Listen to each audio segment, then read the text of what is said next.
So, David. Yes. David Palmer.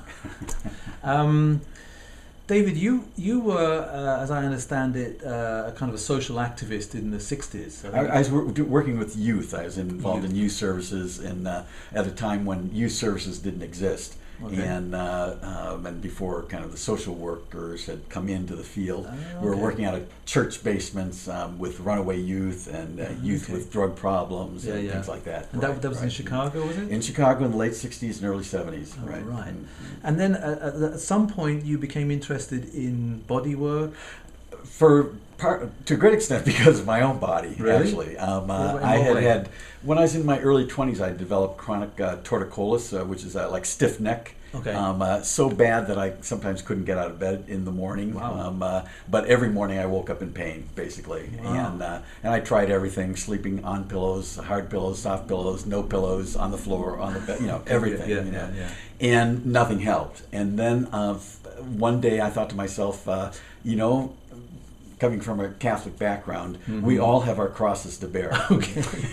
And yours was the neck. And mine was going to be the neck. Okay. Literally, somehow this cross on my shoulder. Okay. And then the next morning I woke up and said, that's a lot of hooey, and I decided to do something about it, Oh. So that kind of part of myself that thought that I needed to suffer, in life. So there's a part of you that is pretty proactive, Absolutely. and there's the one that will just suffer it, and there's the one that Yeah. says, "No, we're going to do something about Yeah, this." yeah, Okay, yeah. so that part, the one that's going to do something about it, took over, as it were. Absolutely. And where did it take you? And well, it took me to a early form of body work called Rolfing, which is very yes. popular now. Okay. But in those days, there was one. I was living in Chicago, and there's only one Rolfer in serving the whole of Chicago, and he only did it for 6 months a year because he was still studying at the Rolfing Institute in Boulder. Okay. And so I had the 10 sessions through that. At the same time, I started doing Tai Chi. I started running and biking, and doing morning stretching exercises.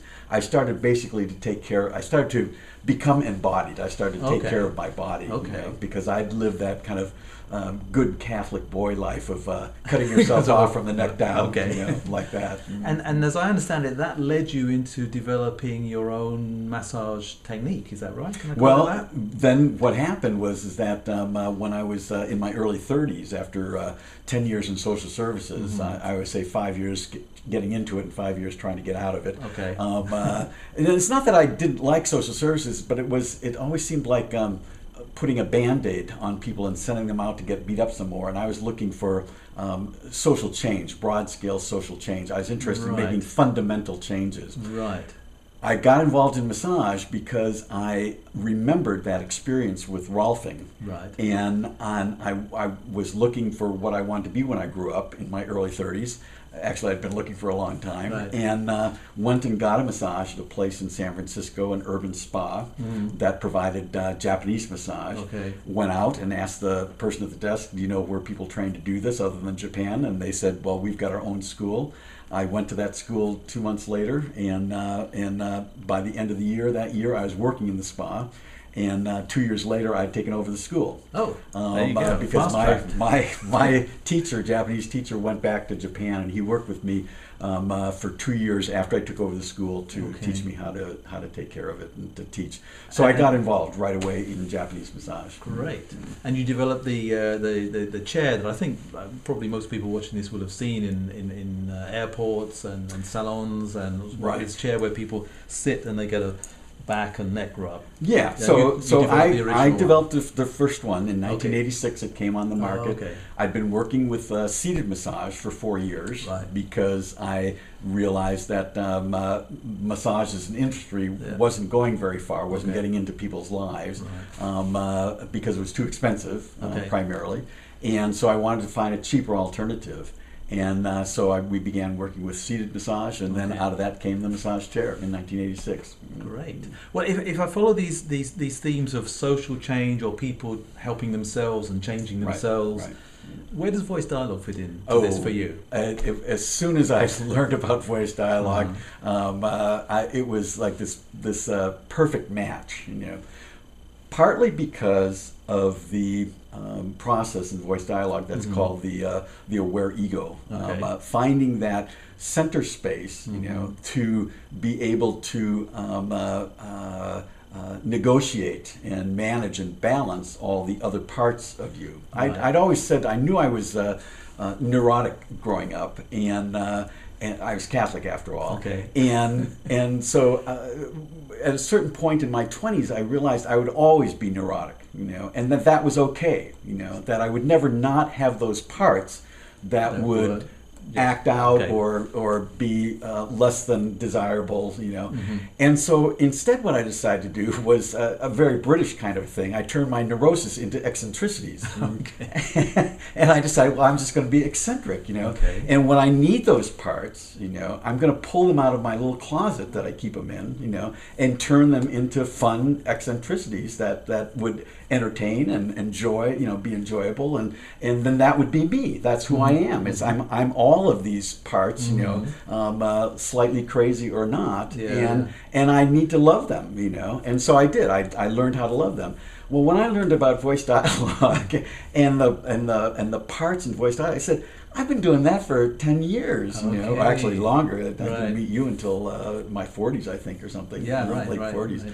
But I'd been doing this for a long time. It's like, oh my God, that's what I've been doing. So it was a way of me beginning to explore the fundamental approach that I'd kind of intuitively, and I think a lot of people do. I mean, everybody kind of part of me is that. Right. And and I'd just taken it maybe one step further in understanding that years of therapy aren't going to make those parts go away.